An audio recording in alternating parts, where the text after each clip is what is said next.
Food prices are on the rise for the past few months. While it's mainly being led by vegetable prices, milk has also gotten expensive on the last month or so. So what does it do for demand in the world's largest milk-consuming country? Let's ask Hatsun Agro's Managing Director, Mr. R.G. Chandramogan, who joins us from Chennai. Mr. Chandramogan, thanks very much for taking out the time. We have seen stiffening of prices even in your segment. Could you run us through, what exactly is the outlook for pricing for milk and milk products going forward? We've seen Q2 also where prices have gone up by about 9% year on year. Do you see this stiffening of prices continuing? I don't think that the prices will further rise. Actually, the corrections are already done in my opinion, number one. Number two, last 3 years, absolutely there was no inflation on the milk. And the inflation cumulatively has come with climate, which has also affected us.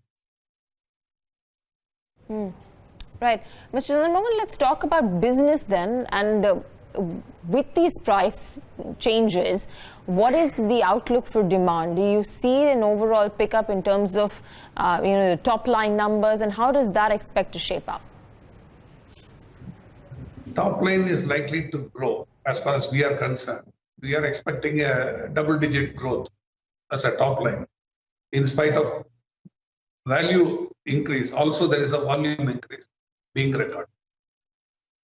How much are you expecting a volume increase? And also, due to the excessive rainfall, the supply chain disruption that you witnessed in Q2, has that been resolved?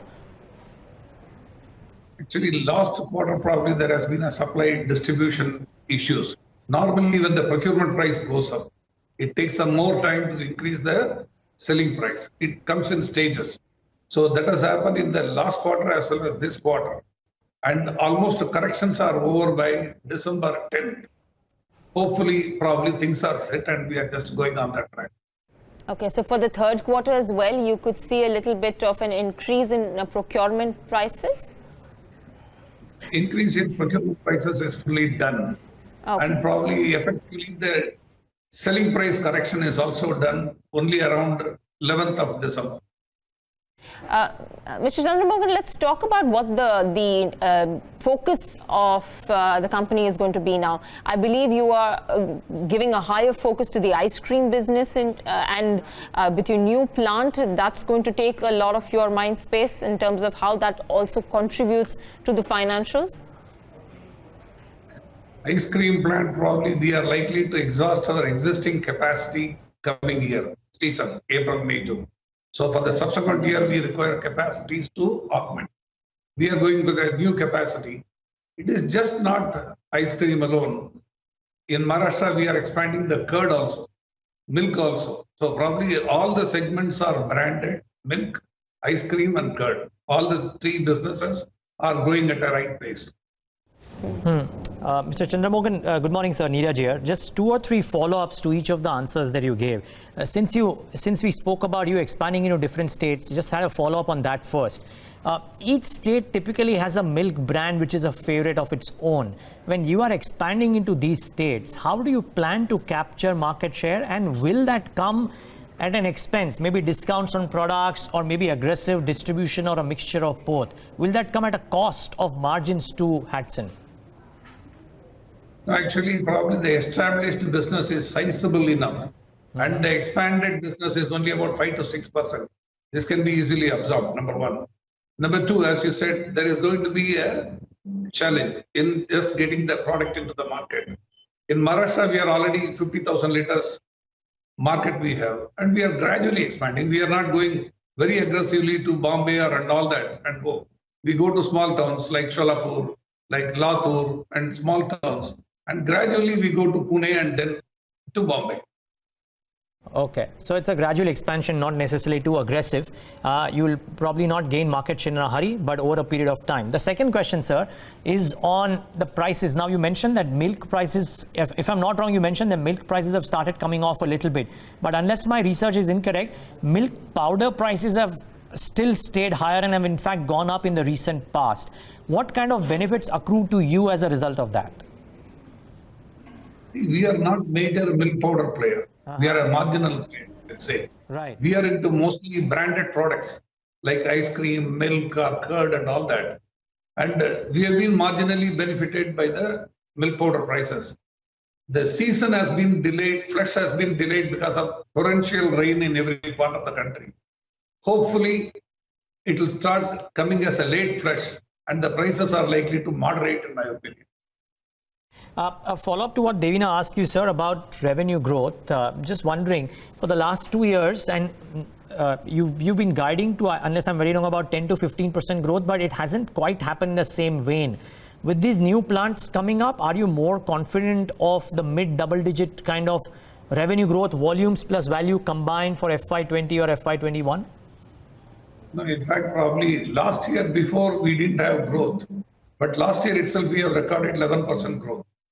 This year we are likely to end up at 14 to 15% growth. Mr. Chandramogan, going back to your point about adding capacity, you said you're almost running to full capacity with some of your current plants for ice cream and curd as well. You are looking at additional capacities. What is the quantum of additional capacity additions that you're looking at?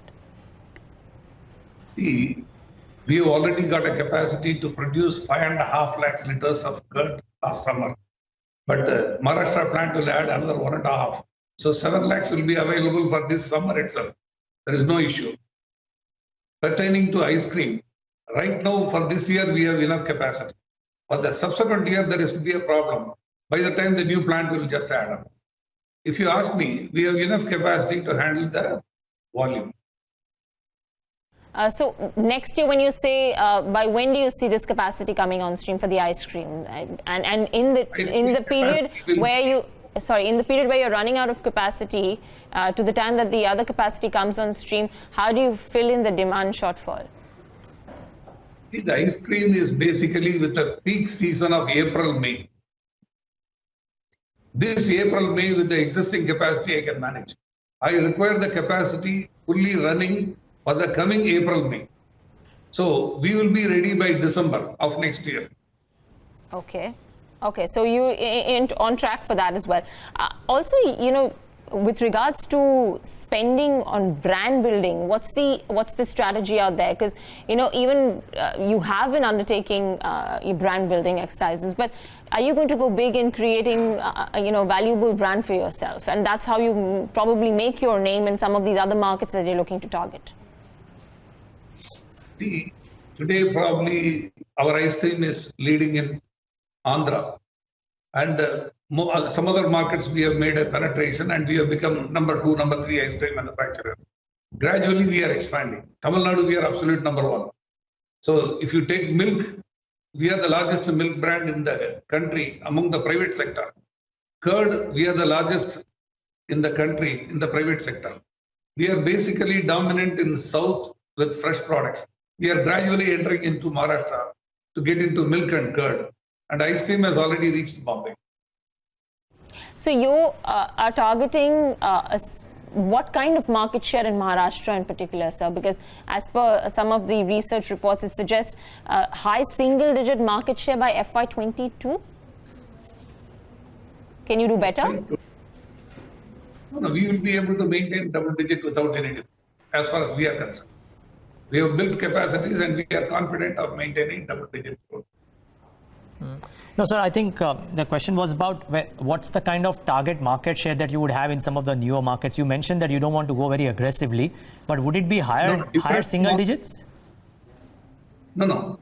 Single digit, there is absolutely no issue. We are actually looking at double-digit growth in any market that we are just entering.